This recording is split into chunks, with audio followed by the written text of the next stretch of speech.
boys, girls, and a technical line between. Where we last left off on this what if they encountered Endeavor on their way to Mevs, which was very, very interesting. Endeavor lost his left arm and got a scar on his left eye. Apparently, the teamwork between the two brothers are excellent. But, currently they are inside of a small shelter that they built over the remains of their old house. And they were arguing about what to eat. They decided on just regular potatoes and going out for protein later. Anyways, I suppose we should be moving on. So, good morning. Brother, I'm not even going to bother with it today. Let's move. Oh, okay. Thanks.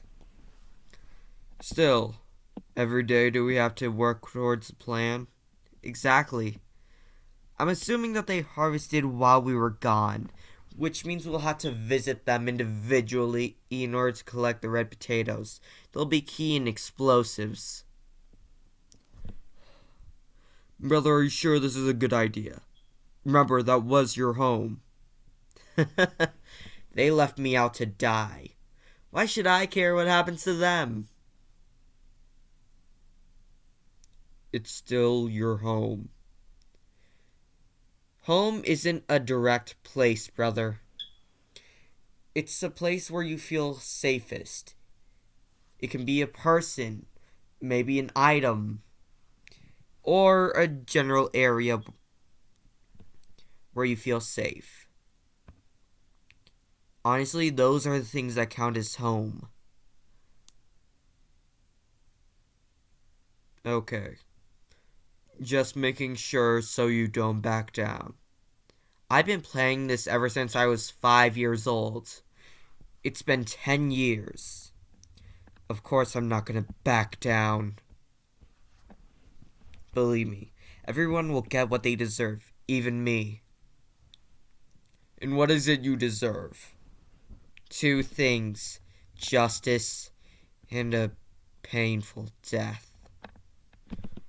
Brother, don't you dare say that I'm a masochist. Okay, why is Shinzo here? Because he speaks human. Okay, correct. Yeah, honestly, I'm just tired. So which one do I have to go to? You literally just tagged along. Which one do I go with then? You want on second thought, I'm just gonna go out for supplies.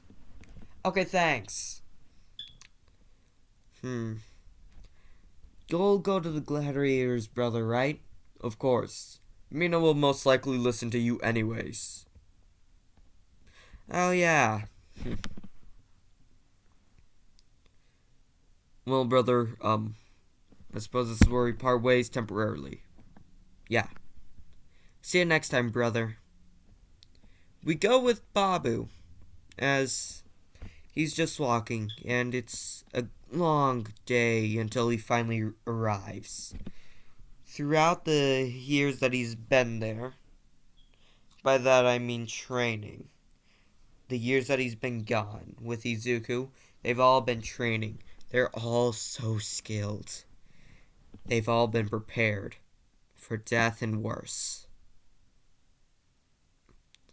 And honestly, both Izuku and Babu are excited. They're happy. They feel like their heart is gonna pop out of their chest. As for the others, they're also excited, but not to the extent of those two. Those two? Let's just say they're real monsters. But with Babu, when he arrives, he simply asks for them and he must participate, with him winning effortlessly. With him leaving, Now with Shinzo, he simply gathers supplies, weapons. You see, the work that they've been doing for the past 2 years, we're making power armors. Originally, it would have taken over 2 years, but thanks to the addition of Johnny, it got completed 1 year faster, which is amazing. And they've correctly estimated everything. Now all they need now is weapons. Lots and lots of weapons. They have a plentiful amount in the truck, but they need it as a last resort. So, this is the best option that they have. Now with Izuku. She's hesitant at first, but when he only asks for the red ones, she agrees. They have fun reminiscing. Back when they were children. Back before any of this started. Before the plan. Before anything. They were so happy back then. They are happy now, but it's different. A different kind of happiness that is not sheer innocence. Not just joy and ignorance. They're happy because of what they're about to do. Also because of a party. But that one was mainly the reason why Ashido was smiling. She always smiled. It was nice. Yeah, it was nice. With them meeting up the next day, they give each other a smile and walk. With Izuku not taking off the mask once. He simply responds, "So, how was it?" "Too easy. We have to train them later." "I know. At this rate, the power armors won't be able to help them. Not a little bit." "So, when should we start?" "As soon as possible." "Good." "Hey, bro, you're starting to sound ominous." "It was supposed to sound ominous, brother." "I know, it's just sometimes..." "Oh, shut up." As Babu puts his claw on Izuku's cheek as he pushes. "Sorry." "It's fine." As they arrive back, they spend tireless hours working on explosive devices for all of the vaults. In total, there are 9 vaults. Well, 12 if you include the D's. And perhaps the E's, but those are loose.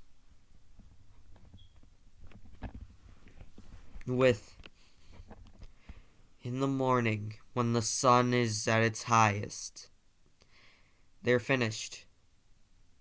As they get unconscious, with Shinzo arriving back saying, "Yeah, I brought lots and lots of weapons, with multiple sacks of them."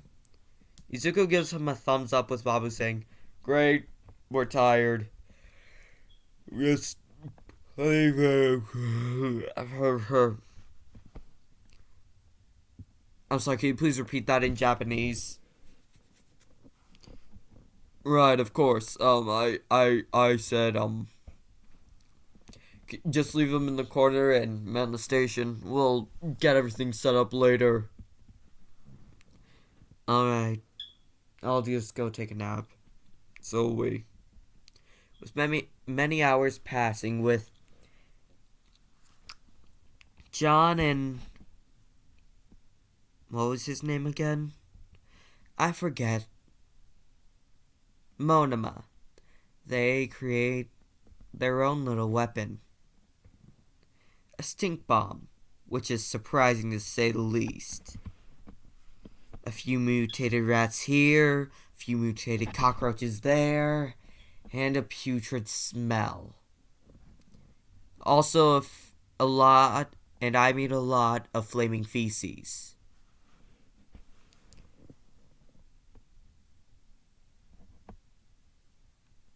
Izuku smiles as he looks at this. Can you make more? As they simply nod. As they proceed to bring in multiple. Thank you. I see you've taken the sub from the prank books I've showed you. With them nodding. Also, do you guys have to be selectively mute? I'm not getting. It's very hard to understand you. Sorry. We're fine. Okay, good. With Izuku bringing them delicately, because if he's gonna do this, he's gonna do it right. It's a tiny, tiny sphere. Approximately 3 inches wide and 3 inches tall.